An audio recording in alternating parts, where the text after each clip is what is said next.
Hello class 9. Today we are discuss about the structure of atom, your chapter 4. As we know, atom is the smallest particle which cannot be divided further.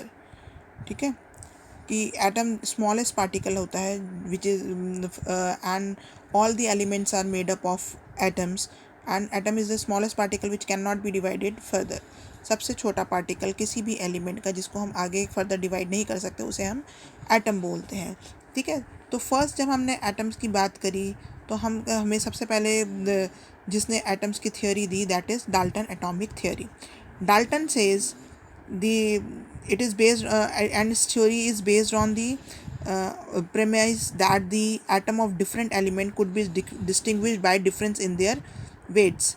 कि different element के जो atoms हैं हम उनको उनके wait के basis पर differentiate कर सकते हैं. ठीक है, बट इसमें कुछ लिमिटेशंस थी. क्या लिमिटेशंस थी? फर्स्ट क्या था? The indivisibility of an atom was prove wrong. जो हम हमेशा से बोलते आ रहे थे कि atom can not be divided further, but atom can be divide further into sub atomic particle जो later on proton electron neutron हमारे डिस्कवर हुए. पर ये लिमिटेशन थी इसके अंदर. Then atom of the same element are similar in all respect but isotopes of same element have different mass. वो इस चीज़ को ये प्रूव नहीं कर पाए. तो इसके अंदर लिमिटेशन थी. ऐसे बहुत सारे साइंटिस्ट ने हमें एटम्स के बारे में थियरीज दी जिसको हम लेटर ऑन इस चैप्टर में डिस्कस करेंगे. Apart from Dalton next come J Thomson experiment. J Thomson ने का एक्सपेरिमेंट जो था it is the first step towards the detailed model of atom. इन्होंने क्या करा? इन्होंने इस 1897 में डिस्कवरी ऑफ इलेक्ट्रॉन जो जे थॉमसन एक्सपेरिमेंट के थ्रू हुई. राइट, कैसे हुई? एंड इन्होंने क्या प्रूफ किया अपनी इस एक्सपेरिमेंट से कि an atom is a uniform sphere है of positive charge as well as the negative charge. ठीक है, पॉजिटिव और नेगेटिव क्यों बोल रहे थे ये यहाँ पर? क्योंकि उसमें इलेक्ट्रॉन और प्रोटॉन दोनों एग्जिस्ट करते हैं. ठीक है, an atom as a whole is electrically neutral. क्योंकि दोनों पॉजिटिव और नेगेटिव चार्ज इक्वल नंबर में होते हैं, इक्वल मैग्नीट्यूड में होते हैं, तो एटम जो है वो हमारा न्यूट्रल होता है. An electron is a negatively charged component of an atom which exists outside the nucleus. इन्होंने इलेक्ट्रॉन की डिस्कवरी करी और ये बताया कि वो नेगेटिवली चार्ज होता है. उस नेगेटिवली चार्ज पार्टिकल को नाम इन्होंने दिया इलेक्ट्रॉन और ये बताया कि वो न्यूक्लियस के बाहर होता है. तो इन्होंने जो अपना एक्सपेरिमेंट करा जे थॉमसन, यूजुअली हम उसे बोलते हैं कैथोड रे एक्सपेरिमेंट. तो इन्होंने कैथोड रे ट्यूब्स के थ्रू जो है वो डेमोन्स्ट्रेट किया कि कैथोड रे जो होती है वो रिस्पॉन्ड करती है both magnetic and electric field को. Since the ray was attracted to positive electric plate placed over the cathode ray tube, तो क्या हुआ कि he determine that the ray must be compose of negatively charge particle and he called these negative particle electrons. But इसकी भी limitations थी. इसका भी ये प्रूव नहीं कर पाए. क्या नहीं कर पाए? This model fail to explain how proton और electrons were arranged in atom so close to each other. ठीक है, फिर नेक्स्ट साइंटिस्ट हमारे पास आए गोल्डस्टेन. गोल्डस्टेन ने 1886 में डिस्कवर करा कि presence of radiation in a gas discharge and called them canal रे. These rays were positively charged radiation which ultimately led to the discovery of another subatomic particle. ठीक है, J Thomson ने हमारा क्या किया था? इलेक्ट्रॉन डिस्कवर करा था. और नाउ यहाँ पर हमारा एक और सब एटॉमिक पार्टिकल डिस्कवर हुआ जिसे हम क्या बोलते हैं? Proton, positively charge particle. Canal ray has positively charge sub atomic particle which is known as proton. Next comes our Rutherford scattering experiment. Rutherford ने अपने एक्सपेरिमेंट में क्या करा? He took a thin gold foil and made alpha particle जो positively charge होते हैं basically helium को to fall in it. और इसकी ऑब्जर्वेशन में उन्होंने क्या देखा कि most of the alpha particles pass through the gold foil without getting deflected. तो इससे हमें क्या इंटरफेरेंस हमने निकाली कि most of the space in the atom is empty. Second क्या ऑब्जर्वेशन हुई इनकी कि very few particle are deflected. तो कुछ ही पार्टिकल अल्फा पार्टिकल जो पॉजिटिवली चार्ज होते हैं वो डिफ्लेक्ट हुआ. तो इससे उन्हें पता चला कि positive charge of an atom क्या था? Occupies very little space in the atom.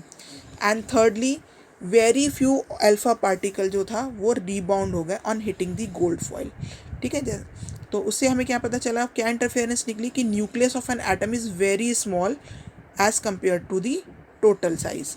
But इस मॉडल की भी कुछ लिमिटेशंस थी।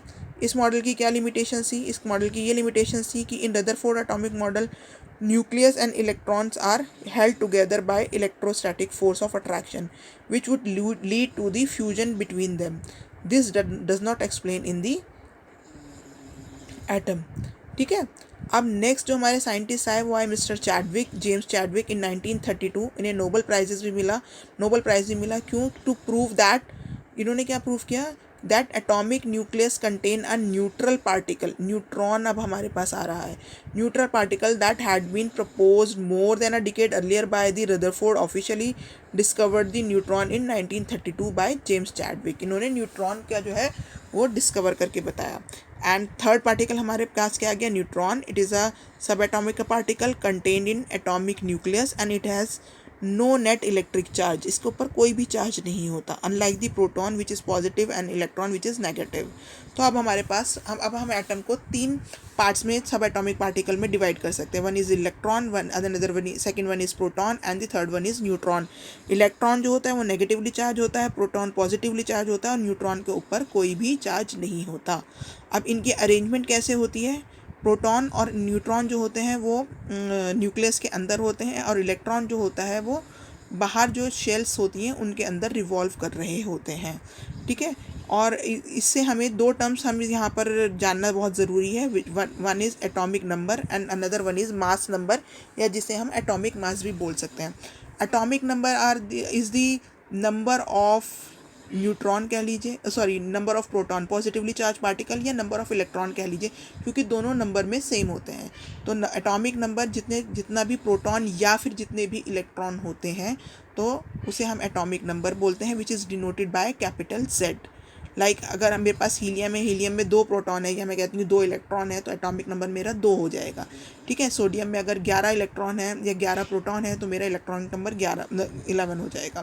ठीक है। Same way mass number is या एटॉमिक मास जिसे होता है वो sum of proton and the neutrons, क्योंकि इलेक्ट्रॉन्स तो ऑलमोस्ट मास जो होता है उसका नेग्लिजिबल होता है, वो काउंट नहीं होता। तो पर प्रोटॉन और न्यूट्रॉन में मास होता है, तो इन दोनों का अगर एडिशन करें number of proton and number of neutron तो मेरे पास मास नंबर या एटॉमिक मास आ जाता है। लाइक इन कार्बन, अगर मेरे पास 6 प्रोटॉन है और 6 ही न्यूट्रॉन है तो मेरा कार्बन का मास जो होता है वो 12 यूनिट हो जाता है।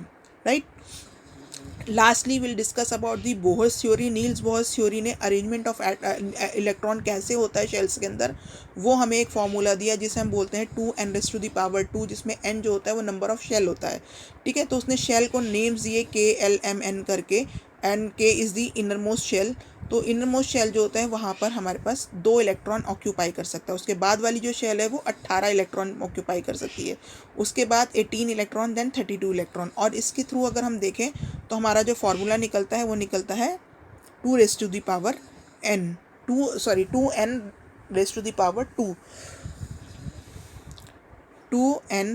पावर 2 तो इसके अकॉर्डिंग हम देख सकते हैं कि एक शेल में अकॉर्डिंग टू द नंबर कौन से नंबर की वो शेल है उसके अंदर कितने इलेक्ट्रॉन्स हमारे ऑक्यूपाई हो सकते हैं। ठीक है। Then we shortly discuss isotopes and isobars. Isotopes क्या होते हैं? वो कंपोनेंट होते हैं किसी भी एलिमेंट के जो केमिकली तो सेम होते हैं पर फिजिकली डिफरेंट होते हैं। पर आइसोबार्स जो होते हैं वो क्या होते हैं? केमिकली डिफरेंट होते हैं पर फिजिकली सेम होते हैं। ठीक है। आइसोटोप्स में नंबर ऑफ इलेक्ट्रॉन सेम होते हैं एंड पर आइसोबार्स में नंबर ऑफ इलेक्ट्रॉन डिफरेंट होते हैं। ठीक है। and isotopes cannot be separated by chemicals means but isobar can be separated by chemical means। तो ये आपका चैप्टर था structure of atom. Thank you very much.